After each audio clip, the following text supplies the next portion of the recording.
Baik, Assalamualaikum warahmatullahi wabarakatuh. Sampurasun wargi Bandung, kembali lagi di acara Ngariung, Ngobrol Anak Negeri untuk Bandung.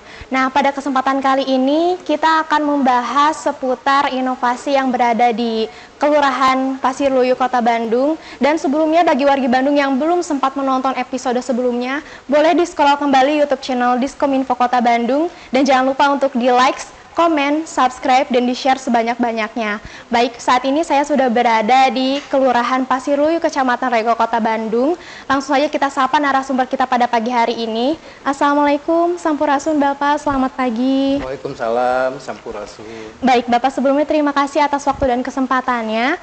Mungkin pertama-tama boleh Bapak untuk diperkenalkan dulu kembali ke wargi Bandung sekalian menyapa wargi Bandung. Baik, silakan Bapak. Baik, Assalamualaikum warahmatullahi wabarakatuh. Sampurasun wargi Bandung, saya Han Hadrian, Lurah Pasirluyu, Kecamatan Regol, Kota Bandung.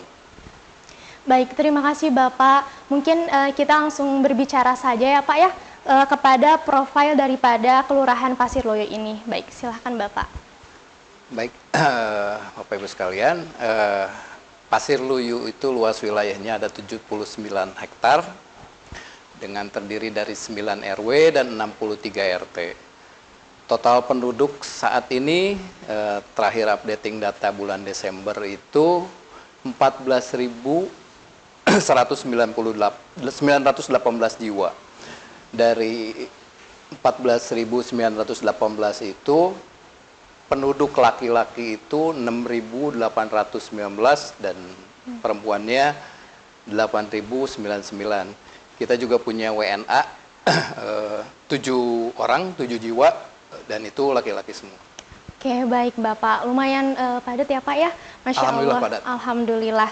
Baik Bapak, mungkin berbicara tentang Kelurahan Pasirluyu nih Pak ya. Saya mendengar mengenai banyak inovasi yang berada di kelurahan ini Pak. Alhamdulillah. Boleh mungkin disebutkan kepada wargi Bandung apa saja inovasi terkait yang ada di Kelurahan Pasirluyu ini Bapak? Terkait inovasi memang inovasi muncul karena keterbatasan ya Mbak ya. Jadi karena keterbatasan, terutama masalah anggaran, pada akhirnya kita mencoba untuk menghimbau, mengajak warga masyarakat dan juga berkolaborasi dengan para pihak swasta yang ada di wilayah Pasirluyu. Malahan kita kolaborasi dengan perusahaan yang bukan ada di Pasirluyu sebetulnya. Oh, baik, Pak. Jadi ya, alhamdulillah dari berbagai pihak, terutama dari partisipasi masyarakatnya, seluruh inovasi bisa kita laksanakan. Mulai dari tahun 2000, setelah COVID ya, 2022, kita efektifnya 2022 sampai 2024 sekarang. Oh, baik Pak. Mungkin untuk inovasinya apa saja sih Pak di kelurahan ini Pak? Karena memang waktu itu ada sempat instruksi juga bahwa ada beberapa program prioritas di Kota Bandung. Pada akhirnya inovasi yang paling banyak itu di bidang stunting. Jadi di situ kami mengajak, memberdayakan para kader PKK dan kader-kader posyandu, karena itu memang garda terdepan kami di pelayanan masyarakat. Oke, baik Bapak. Mengenai tadi mungkin dijelaskan ya Pak mengenai beberapa inovasi yang ada di kelurahan ini. Sebelum kita membahas ke stunting mungkin ya, karena nanti kita akan menjadi highlight gitu ya Pak. Boleh dijelaskan terlebih dahulu Pak, saya sempat mendengar bahwasanya di kelurahan ini tuh ada aplikasi silaman, betul Pak? Betul. Betul. Mungkin boleh dijelaskan kepada warga Bandung apa sih aplikasi silaman ini Pak? Oke. Baik, wargi Bandung, aplikasi silaman itu sistem pelayanan mandiri administrasi kependudukan sauyunan. Kalau sauyunan itu memang moto Kelurahan Pasirluyu, unggul untuk sauyunan. Di sini dari 19 layanan administrasi yang biasanya dilaksanakan di kewilayahan, itu kami melayani diantaranya 14 layanan. Itu ada KTP, KK, surat pindah datang, keluar, dan sebagainya. Baik, mungkin cukup banyak juga ya Pak ya dari 14 administrasi ini ya Pak. Mungkin selanjutnya Pak mengenai program pemerintah Pak. Seperti yang kita tahu bahwasannya pemerintah ini tuh mengadakan yang namanya buruan saya ya Pak, betul? Nah mungkin boleh dijelaskan Pak di kelurahan ini mengenai program tersebut apakah sudah menerapkan dan untuk sistemnya itu bagaimana Pak, boleh? Baik, warga Bandung dari sebetulnya buruan saya dari awal juga kami sudah menerapkan. Waktu itu yang pertama ada di buruan saya RW 1. Untuk selanjutnya berkembang dan waktu itu sempat ada instruksi juga kepada PKK kelurahan untuk mengadakan buruan saya di tiap RW. Walaupun hanya sekedar memanfaatkan lahan pekarangan, dan sekarang secara resmi yang diakui oleh Dinas Ketahanan Pangan itu buruan saya kami ada 2 di RW 1 itu 1, dan sekarang kita baru kemarin juga kita bukan launching sebetulnya karena sudah berjalan cukup lama juga, cuma memang diresmikannya tahun kemarin itu ada di SD Negeri Bakti Winaya. Kita coba ingin merubah sebetulnya karena bukan ingin merubah, ingin menambah dampak positifnya karena selain untuk tadi ketahanan pangan, kita juga ingin mengedukasi siswa gitu. Jadi dari kecil memang diajarkan, makanya kita menggandeng sekolah dasar untuk mengadakan buruan saya. Alhamdulillah udah beberapa kali panen, alhamdulillah, dan itu dimanfaatkan langsung oleh siswanya.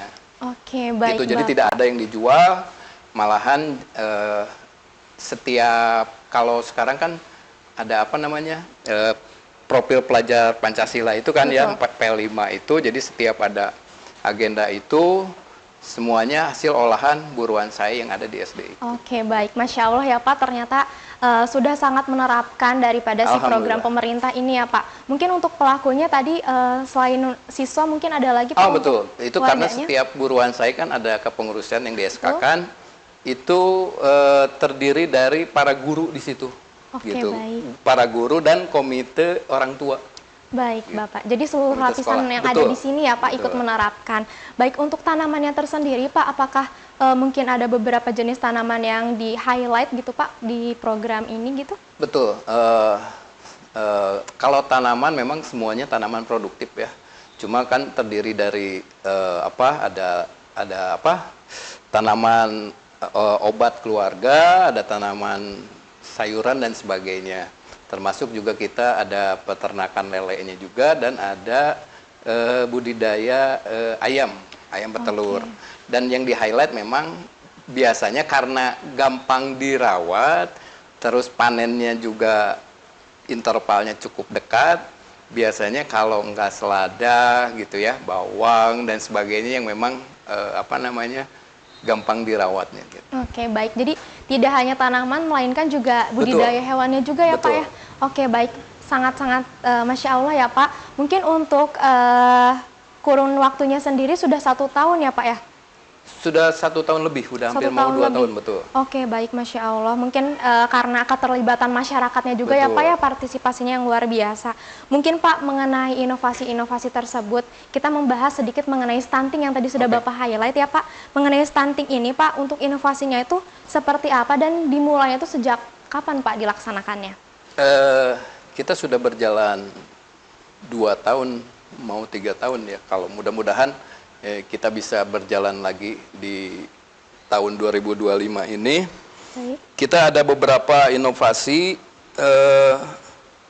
mungkin yang bisa kami highlight itu yang pertama mungkin tentang namanya kami beri nama Pelita. Itu sebuah program inovasi kolaborasi antara kami Kelurahan Pasiluyu dengan Pojok Berbagi. Di situ ada beberapa kegiatan. Yang pertama itu pembagian PMT mentah dan PMT matang ya. Jadi bagi balita gizi kurang, dan ini biasanya dilaksanakan setiap bulan berbarengan mungkin intervalnya setelah posyandu biasanya, karena posyandu kan sebulan sekali itu buka. Baik. Terus ada pemeriksaan kesehatannya bagi ibu sama balitanya juga.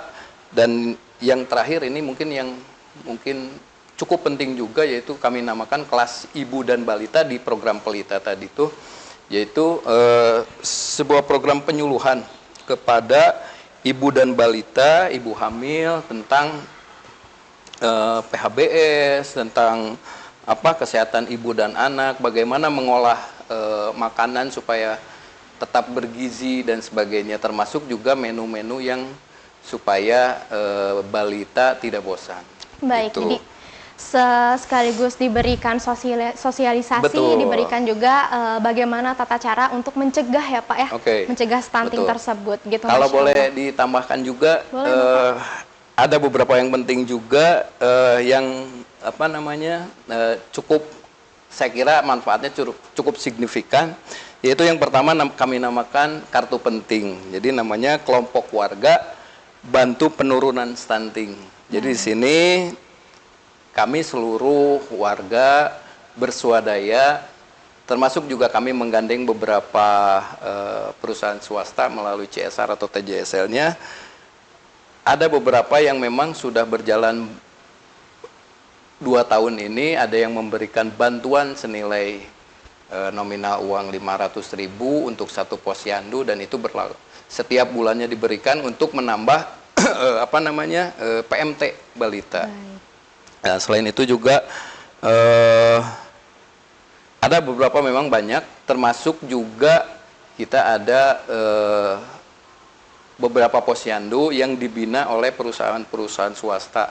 Jadi karena memang keterbatasan anggaran di pemerintah kota, kami coba gandeng berbagai pihak, terutama swasta, untuk memfasilitasi, karena memang posyandu di kami itu terbatas sarana prasarana, termasuk juga waktu penurunan pencegahan stunting kan kita yang digenjot ini PMT-nya gitu. Jadi pada akhirnya kita coba, ya alhamdulillah bisa dapat hibah secara kontinu setiap bulan untuk menambah menu atau perbaikan dari PMT gitu.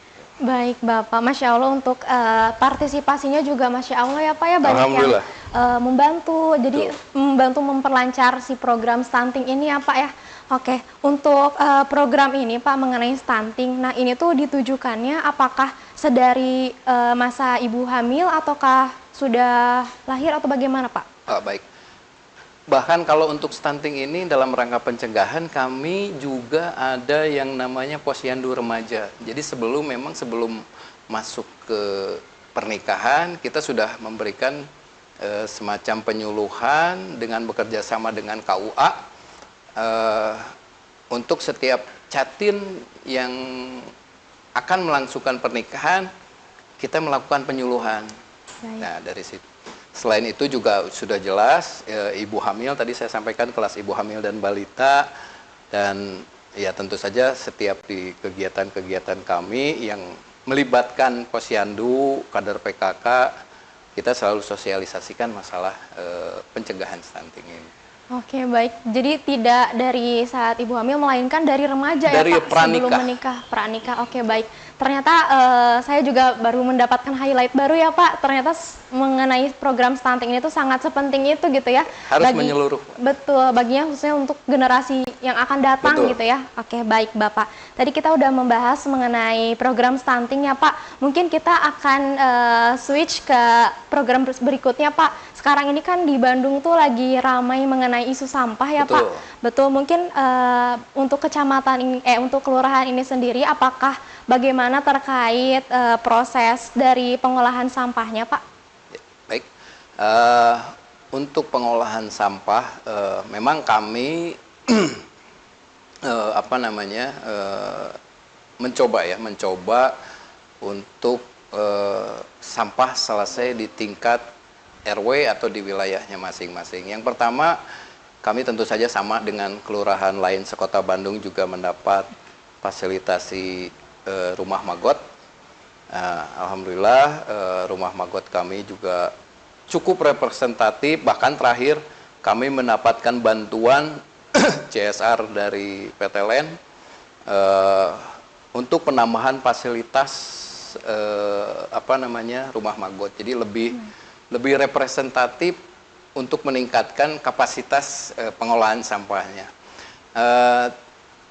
Terus yang kedua juga memang kami punya bank sampah yang jelas di kelurahan ada satu, ada beberapa juga di wilayah yang memang tapi tidak secara resmi namanya bank sampah gitu. Hanya saja kurang lebih cara kerja dan sebagainya itu menjadi bank sampah. Baik. Ada beberapa yang memang dikelola oleh ibu-ibu PKK gitu ya di tingkat RW ataupun yang memang dikelola oleh swasta dalam hal ini warga yang memang warga setempat. Jadi selain sampah organik tadi yang kita coba, walaupun memang dalam praktek di lapangan itu kami sulit karena perlu teteh ketahui wilayah kami cukup luas dengan jumlah penduduk yang sangat padat. Itu tantangannya memang dari segi pengambilan sampah organik dari warga. Ya, kita sudah memang ada penjadwalan tertentu setiap 2-3 hari sekali diambil untuk sampah organik untuk kemudian diolah di rumah magot kami. Dan untuk sampah anorganik khususnya yang memang bisa dimanfaatkan kembali itu biasanya dikelola oleh, kalau nggak disumbangkan ke kami, ke bank sampah atau bank sampah yang ada di RW, itu biasanya dikelola oleh si mang-mang sampah sebagai tambahan penghasilannya dia. Gitu. Oke, baik. Insya Allah mudah-mudahan ini menurunkan volume sampah yang dibuang ke TPS, karena alhamdulillah kami juga punya TPS sendiri, Mbak. Kita punya TPS Pasiluyu, walaupun itu melayani bukan hanya dari Kelurahan Pasiluyu, itu ada dari beberapa kelurahan yang di sekitar Pasiluyu. Baik, mungkin untuk fasilitasnya sudah Masya Allah ya Pak ya, mulai Alhamdulillah. dari rumah magot, terus tadi bank sampah. Betul. Ya Pak ya. Mungkin untuk dari partisipasi masyarakat di kelurahan ini Pak, apakah ikut mendukung atau bagaimana Pak? Nah, alhamdulillah di pengolahan sampah ini juga kita ada inovasi dengan melibatkan para kader Posyandu. Kita ada namanya adu campernik. Ayo ke Posyandu candak sampah anorganik. Jadi setiap warga yang memang akan memeriksakan balita dan sebagainya, kita membiasakan mereka untuk memilah sampah dengan cara seperti itu. Jadi kalau mau ke Posyandu bawa barang untuk disumbangkan. Baik. Jadi sedekah sampah yang nantinya kalau misalnya di RW tersebut ada bank sampahnya, maka silakan dikelola oleh di RW tersebut. Kalau tidak ya nanti kami tarik untuk di bank sampah kelurahan. Oke, baik. Jadi dirangkul pelan-pelan ya Pak ya? Ya, itu salah satu rangsangan buat mereka memilah sampah mulai dari rumah. Betul, Masya Allah ya Pak ya. Jadi di segala kalangan tidak menutup kemungkinan untuk tetap membuang sampah pada tempatnya. Betul. Pertama, yang kedua untuk memilah sampah ya Pak, agar pemerintah juga lebih mudah untuk membuang sampah tersebut gitu Pak. Oke Pak, tak terasa ya Pak, ternyata kita udah ngobrol cukup banyak nih Pak ya. Mungkin pertanyaan terakhir nih Pak, mengenai harapan Bapak terhadap pengembangan inovasi yang ada di Kelurahan Pasiluyu, boleh Pak dijelaskan ke warga Bandung?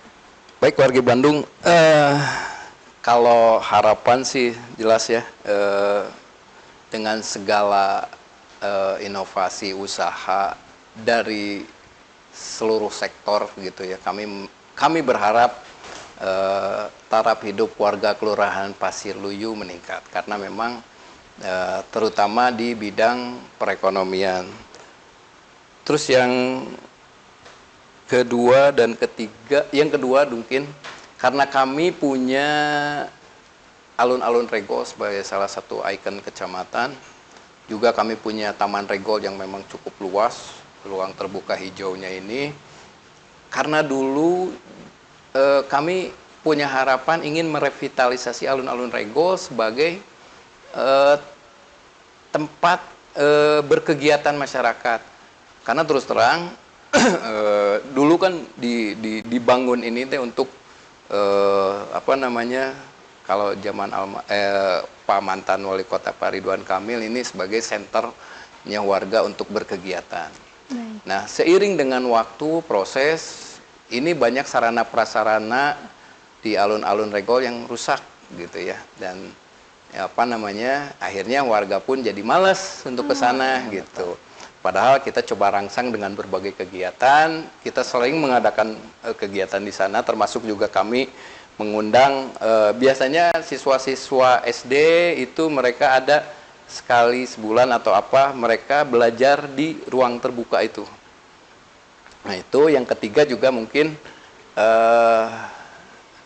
harapan kami juga nanti ada revitalisasi karena kebetulan waktu itu sudah diperintahkan Pak Sekda waktu itu dan kita punya grand design-nya malahan levelnya sudah di level kawasan untuk penataan alun-alun Regol dan Taman Regol yang kesananya. Jadi mudah-mudahan ini bisa segera terrealisasi gitu ya. Ya mudah-mudahan walaupun mungkin tidak oleh pemerintah kota, mudah-mudahan ada pihak swasta lain yang mungkin tertarik untuk merevitalisasi ini, gitu, menata kawasan ini karena kebetulan kita punya grand design-nya itu dari Prodekbang juga sudah ada desainnya seperti apa, termasuk penataan PKL-nya karena memang di situ ada PKL-nya dan mudah-mudahan ini bisa segera terwujud. Baik, amin Bapak. Cukup banyak harapannya ya Pak. Alhamdulillah. Semoga di tahun ini bisa satu-satu saling terrealisasi ya Pak amin, ya. amin, amin. Selain itu mungkin dari masyarakatnya juga bisa saling berpartisipasi lebih erat lagi ya Pak ya. Mungkin Wargi Bandung, mungkin sebelumnya terima kasih Bapak atas waktu dan kesempatannya. Presented by Humas Kota Bandung.